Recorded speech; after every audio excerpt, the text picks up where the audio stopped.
亲情长相守，真情在人间。大家好，我是秋兰，欢迎观看《真情人间》。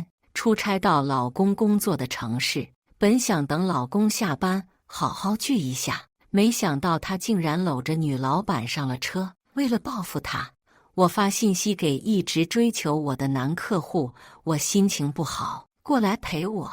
既然你出轨，我就也要出轨给你看。我这样报复出轨的老公真的好吗？接下来开始我们本期故事，记得点击订阅并开启小铃铛。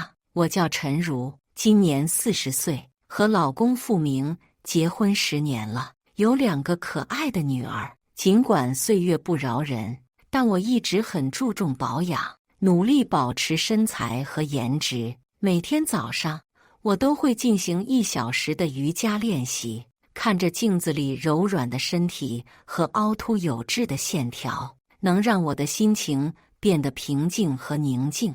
我喜欢感受身体的力量和灵活性，这种感觉让我觉得自己充满活力和自信。除了运动，我也很注重外表的打扮。每天早晨，我都会花费一些时间仔细的化妆和打扮。我选择的服装款式简单大方，但品质和搭配都很考究。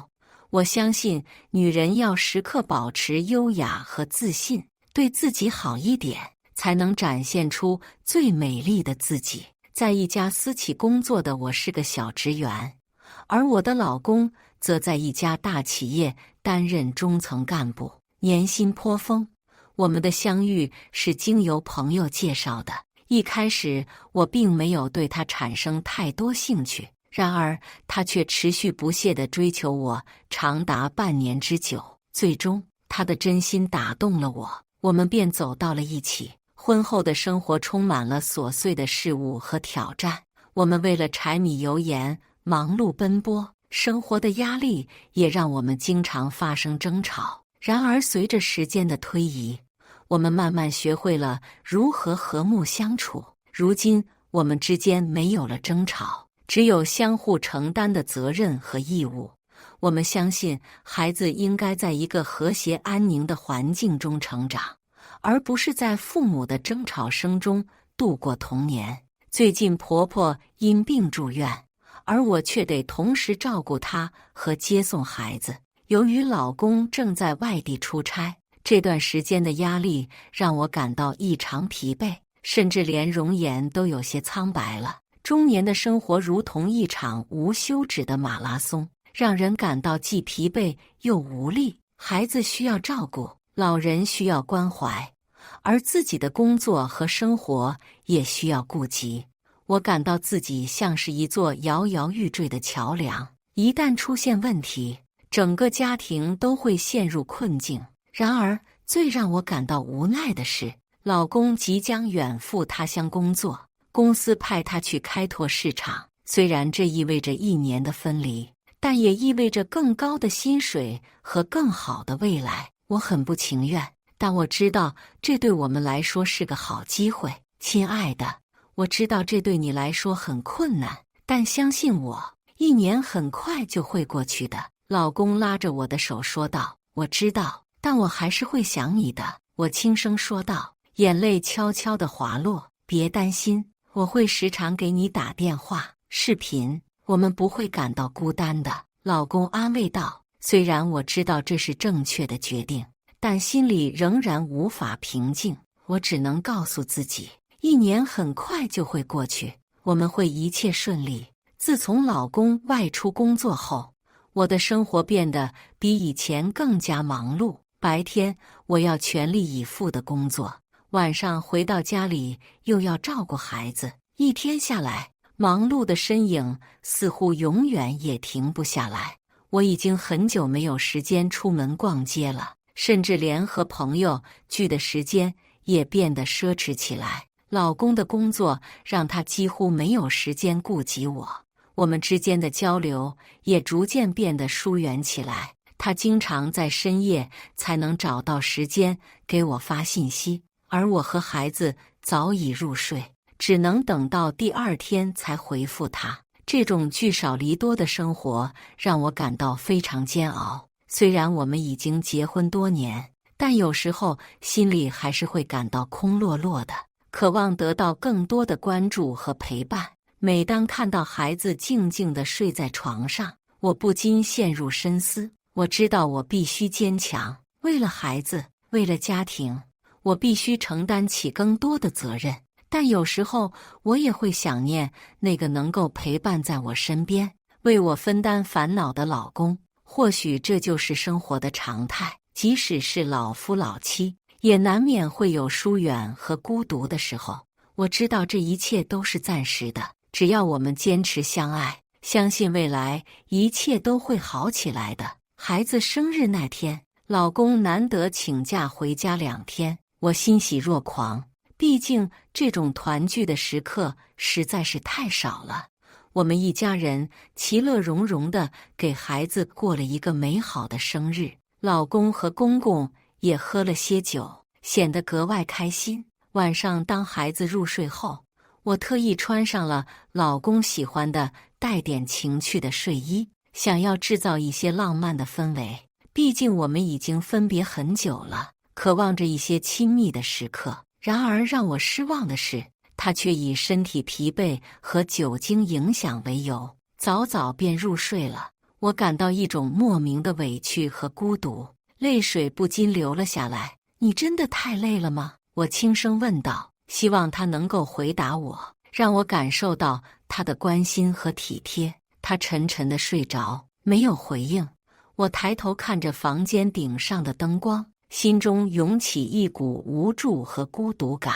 或许是我期待太多，或许是这段时间的相思之苦让我变得敏感起来。然而内心深处的失落感却无法掩饰。或许这只是一个生日之夜的小插曲，但对我来说却像是一次深深的打击，让我更加思念和渴望着他的关爱和陪伴。我躺在床上，尽管身体放松，心却无法平静，感觉到一丝不对劲，像是空气中弥漫着一股微妙的紧张氛围。女人的直觉告诉我，事情并不简单。然而，我试图安抚自己，告诉自己，老公不会背叛婚姻，我们的感情历经岁月洗礼，坚固而深厚，他怎么会做出这样的事呢？于是我强迫自己放下那些不安的念头，选择相信他。第二天早上，老公匆匆接到一个电话，说要出差，来得匆忙，走得仓促，连一顿温馨的早餐都没有和我共享。看着他匆匆离去的背影，我心中隐隐感觉到一丝失落和孤独。接着的日子，我的生活又回到了繁忙的状态，家庭和工作交织在一起，我忙碌地穿梭在家庭和公司之间。然而，工作却似乎不顺心，让我感到压力倍增。每天的工作都让我心力交瘁，想要放松也很难。因为公司的客户李雄最近老是微信上给我发信息，要和我聊天，而且还会到公司来找我。几次公司聚餐他都来了，还坐在我的身边，对我嘘寒问暖，和我聊天喝酒，让我有些尴尬。我很想和他保持距离，可是他是公司的大客户，得罪不起。要是向公司领导告我的状，那就麻烦了，说不定我的工作就没有了。虽然老公现在挣得挺多，可是我也要有自己的事业，不能什么都依靠老公。女人还是要有自己的事业，我不会做一个花瓶。不过李雄没有对我出言不逊，也没有逼我做什么，也没有向公司领导告状，对我很尊重，很关心。其实我的心里只有老公和家庭。我是一个非常传统的女人，除非老公背叛我，否则我不会背叛老公。就这样，我和他保持着好朋友的关系，没有逾越婚姻的底线。可是，一次出差让我的生活发生了变化。公司派我到老公现在工作的地方出差3天，我没有提前告诉他，准备给他一个惊喜。我安排好住宿后，就打车来到老公的公司。可是保安不让我进去。我一看时间，还有几分钟，老公就下班了。于是站在路边等着他下班，给他一个大大的惊喜。我等了半小时，还是没有看见老公，于是才给他打电话，他却压掉了，回复了短信：在外面应酬，等会给你打电话。我看着手机，心情很不好，发了一会呆，准备离开。可是突然老公出现在我的视野里，他搂着一个打扮时尚靓丽的女人。从公司出来后，两个人有说有笑地进了车。我确信没有看错，我的老公出轨了，背叛了我辛苦经营的家。我气得浑身发抖，感觉天要塌了，我的信念崩溃了，感觉活不下去了。我让自己冷静之后，立马打了一辆车，打算跟着他们。可是让我失望的是，没有找老公坐的车。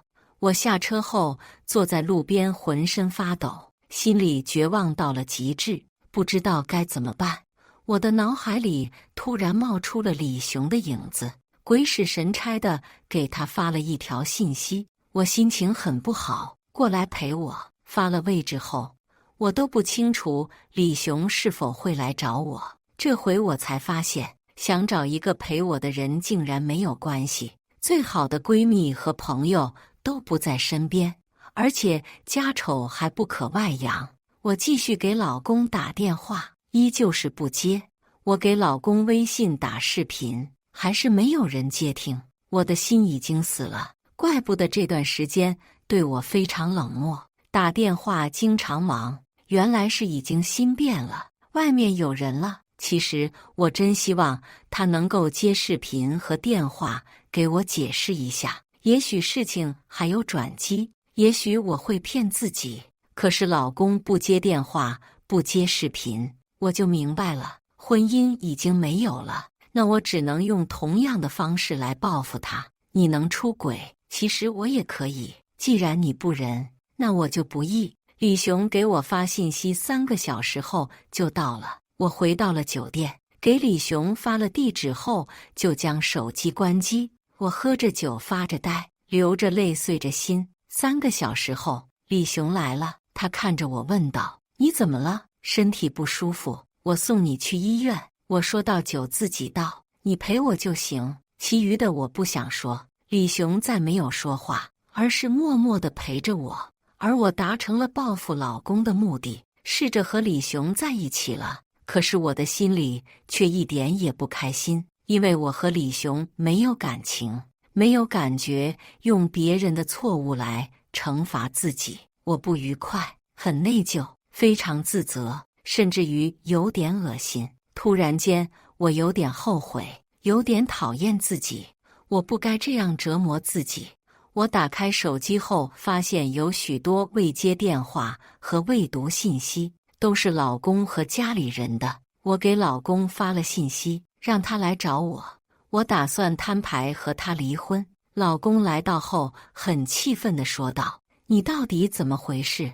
打电话不接，出差了也不告诉我。看着他的表演，我恶心至极，说道：付明，别演戏了，昨天你去做什么了？心里清楚，离婚吧你！净身出户。付明瞬间脸色变了，解释道：昨晚有应酬，都是公司的事。我打断了他的话，说道：昨天我在你公司门口都看见了，你不要解释了，我不想听。现在我就成全你，咱们离婚，你净身出户，不然我闹得你工作都丢了。付明突然跪下来，可怜巴巴地说道：老婆，我错了，看在孩子面上，给我一次机会，别闹了，不要离婚，以后我都听你的，算我求你了。我扇了他一巴掌，说道：我不会给你机会，也不会原谅你，离婚吧，你干脆点，不然你的工作可能也没有了。另外，你要是同意离婚，我还可以保留你的面子，不会对亲戚朋友说你出轨的事情。付明看着我坚定的态度，思索了半天后，点头答应。离婚之后，灰溜溜的走了。最后，我和付明就离婚了。我也再没有闹，而是带着2个孩子继续过着平淡的生活。我没有再找男朋友，也不会找，毕竟后爸就是后的，永远不会对孩子好。我现在唯一的想法就是照顾孩子长大，让他们快乐成长。我和李雄也再没有联系，只是当作过客而已。错的时间做了错事，我也是一时冲动，为了报复老公做了错事，让自己自责，悔恨不已。付明和他的女老板结婚了，可惜女老板给他生的孩子不是他的，也许这就是报应吧。付明后悔了，想找我复合，可是我果断拒绝了，再也不会相信任何一个男人，尤其是出过轨的男人。我宁愿一个人孤独过后半辈子，过属于自己的愉快生活，还是再继续。形形色色、稀奇古怪的事情依然在上演着，切记要坚守本心，做好自己不该做的事不要做，不该碰的人不要碰。天底下没有不透风的墙，你做的错事总会给自己带来痛苦和灾难，不要出事了才想着回头，那会已经晚了。感谢大家的观看，欢迎大家在下方评论区讨论。如果你喜欢这类故事，记得点击订阅《真情人间》，并分享给更多的人，这会对我帮助很大。再次感谢大家的观看。